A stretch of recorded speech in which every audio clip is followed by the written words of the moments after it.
नमस्कार,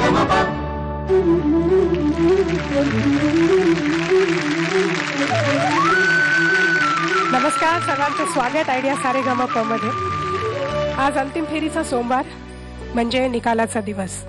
पुन्हा एकदा तोच डेंजर झोनचा लाईट आपल्याला दिसणार आहे आणि पुन्हा एका धक्कादायक निकालाला सामोरं जावं लागणार आहे. अर्थात हा निकाल जो आपल्या समोर येतो दर सोमवारी, त्यात स्पर्धकांना मिळालेले गुण तर असतातच, पण त्याचबरोबर तुमचा प्रतिसादही असतो. मागच्या आठवड्यातलं प्रमाण जे ठरलेलं होतं ते असं की परीक्षकांनी दिलेल्या गुणाचं महत्त्व 80% आणि तुम्ही पाठवलेल्या मताचं महत्त्व 20%. जो काही इथे निकाल लागतो, ह्या निकालाचं टेन्शन आपल्या स्पर्धकांना अर्थातच असतं. त्यांच्याही पेक्षा जास्ती टेन्शन असतं त्यांच्या आईवडिलांना, त्यांच्या घरच्या नातेवाईकांना, आणि सर्वात जास्ती टेन्शन असतं ते त्यांच्या शिक्षकांना.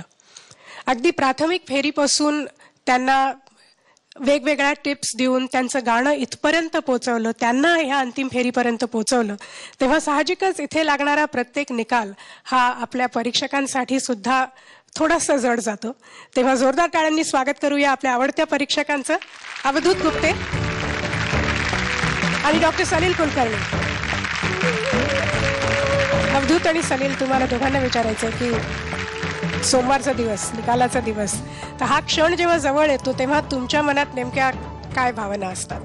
ते म्युझिक वाजायला लागलं की खरं सांगायचं तर मला पण फार भीती वाटते. मी मागच्या वेळी तर वर बघतच नव्हतो. मी अवधूतला हळूच विचारलं, कोण गेलं रे असं.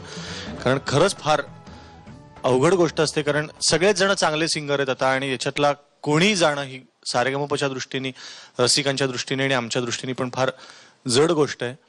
पण मला वाटतं यांच्याकडे कायम जे राहतं ते शेवटी गाणंच राहतं या सगळ्या पलीकडे जाऊन. मला एकदम आठवलं, मी एकदा परदेशामध्ये कार्यक्रम चालू होता आणि मी हार्मोनियमकडे बघत होतो, त्या सगळ्या पांढऱ्या काळ्या पट्ट्यांकडे, आणि ते बघता बघता मला 4 ओळी मनामध्ये आल्या की तसे नसते कोणीच आपले, कसले मित्र कसली साथ.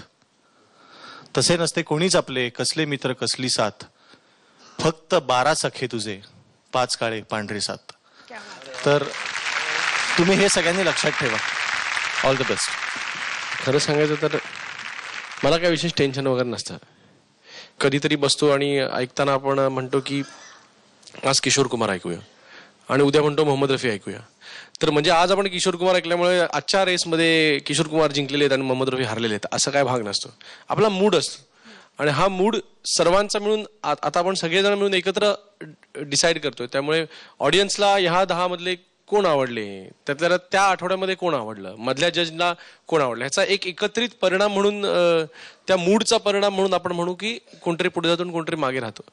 तर ह्या सगळ्याच्या प्रत्येक सामान्य आज आपले रसिक श्रोते प्रेक्षक बघताना त्यांच्या मनात ज्या भावना असतात त्याच माझ्या देखील मनात असतात. मला वाटतं आपल्या परीक्षकांनी खूप छान शब्दात सांगितलेलं आहे, आणि जे हे 3 वर्षात आम्हाला खरं सांगायचं होतं ते मला वाटतं अवधूतनी खूप सिम्प्लिफाय केलंय की ते मार्क जे मिळतात ते त्या परफॉर्मन्ससाठी असतात, ते तुमच्यासाठी नसतात. So wish you all the best. आणि आता तुम्ही पाठवलेली मतं आणि परीक्षकांनी दिलेले गुण ह्याची बेरीज करून पहिल्या नंबरवर कोण आहे बघूया. Scroll please.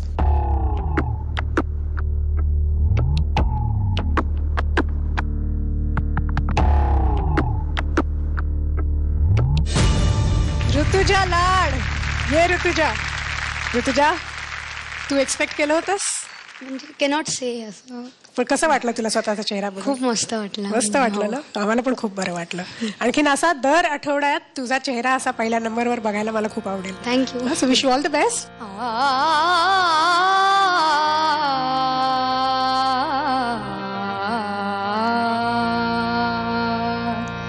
चंद्रिका चंद्रिका ही जणू ठेविया स्नेह कमलांगणी कुमुद बांधव श्यामला, कुमुद बांधव श्यामला. मेघा तस्कर मानुनी चंद्रिका.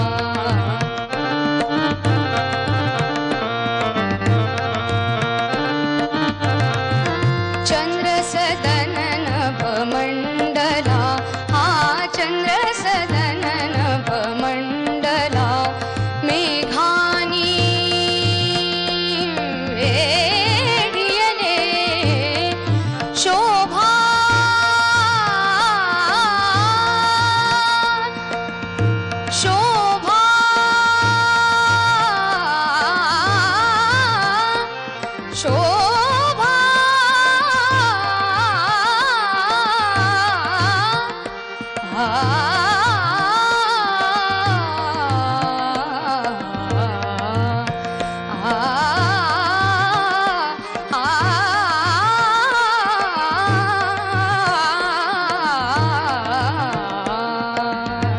शोभा धन विपुलते लपविता कोपे भरली चंद्रिका ही जणू ठेविया स्नेह कमलांगणी चंद्रिका चंद्रिका चंद्रिका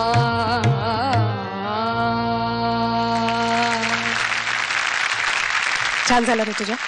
आणि तू ज्या नाटकातलं हे पद म्हणालीस आत्ता ते कृपक खाडीलकर, त्यांचा आज जन्मदिवस आहे. आणि नेहमीच आयडिया सारेगमप हा कार्यक्रम असा आहे की इकडे आम्ही जे थोर लोक होऊन गेले, जी मोठी लोक होऊन गेलेली आहेत त्यांच्याबद्दल बोलायला, त्यांनी केलेलं काम जे आहे ते पुन्हा एकदा लोकांपर्यंत आणण्याची असे गाण्यातून आम्हाला छोटी छोटी जेव्हा जेव्हा संधी मिळते तेव्हा तेव्हा आम्ही प्रयत्न करतो. तर एवढ्या मोठ्यांनी जे काम करून ठेवलेलं आहे मला वाटतं त्यासाठी एकदा जोरदार टाळ्या त्यांच्या स्मृतीमध्ये झाल्या पाहिजे. सो ऋतुजा, कसं वाटलं तुला आता स्वतःचं गाणं? मस्त वाटलं. मस्त. हिला नेहमीच सगळंच मस्त वाटत असतं बाबा. तर मग आपण सुरू करूया सलील दादापासून. हो. वा ऋतुजा, युरोपमधली जी सगळी छान छान म्युझियम्स आहेत ना, तर आपल्याकडे त्यांच्यापेक्षा जास्त चांगल्या गोष्टी आहेत, पण आपण त्यात जास्त छान करून दाखवत नाही लोकांना. तिथे म्हणजे एवढासा काहीतरी खडा असतो, त्याच्या भोवती एवढे छान छान छान छान बॉक्सेस ठेवतात, पाट्या लावतात, मग तो गाईड आपल्याला नेऊन त्याचं महत्त्व सांगतो आणि मग आपल्याला वाटतं की हा सॉलिड आहे, हा दगड छोटासाच आहे पण सॉलिड आहे. गाण्याच्या बाबतीत एक्झॅक्टली गायकांनी हेच करायचं असतं की आपल्याकडे जे सौंदर्य स्थळ आहेत गाण्यातली ती आपण दाखवायला लागतात की हे बघा. तसं ते मेघा तस्कर मानवनीची जागा असेल किंवा सगळंच तू इतकं छान. तर आता तुला हे कळलंय, तर मला असं वाटतं सारेगमपचा मंच हा ह्याचा आहे की गायक अनेक चांगले असतात, आवाज चांगले असतात, पण सादरीकरण आणि गाण्यावरचा विचार हे जर या सगळ्यांमध्ये सगळ्यात जास्त कोणामध्ये रुजलं असेल किंवा ज्याच्या गाण्यामध्ये सगळ्यात जास्त फरक पडला असं मला वाटतं ती ऋतुजा, पहिल्यापासून आतापर्यंत. Very good. वा ऋतुजा, मस्त झालं गाणं. आणि तुला कॉंग्रॅच्युलेशन, तू आज एकदम टॉपवर आहेस, आज पहिल्या पोझिशनला आहेस, तर कॉंग्रॅच्युलेशन. गाण्यामध्ये मला सगळ्यात आवडलेली गोष्ट म्हणजे तुझ्या परत शब्दांचे उच्चार. तर हे अभिषेकी बुवांचं गाणं नाही आणि तू अभिषेकी बुवांची गाण्यांमधली आहेस अशी घुसलेली आहेस त्याच्यात, पण त्याच्यातनं तुला जर का काय मिळालं असेल तर शब्दांचे उत्कृष्ट उच्चार. मुखड्यामध्ये श्यामल का श्यामला होता, श्यामला श्यामला किती सुंदर उच्चारला, म्हणजे गात्रा पहिल्या वेळेला अगदी टेलिकास्टवर अप्रतिम. लोण्याचा गोळा असा हातात धरावा, असं स्पंज दाबून बघावा किंवा एखाद्या फुलाच्या पाकळीवरनं असा हात फिरवावा, तर जसं वाटतं तसं एकदम फिलिंग आलं, काटा अंगावर. हा किती सुंदर उच्चारला नुसत्यानी शब्द. तर असा तो उच्चार होता, खूप छान. मात्र अंतऱ्यामध्ये मला असं वाटतं तू तालाला थोडीशी कॉन्शियस झाली असावीस की 7 मात्राचा असल्या कारणाने. बाकी मस्त गालीस, व्हेरी गुड, थँक्यू. तर तुझ्या आज मार्क नाही आहेत पण समोरून मतं सुरू झालेली आहेत. So all the best.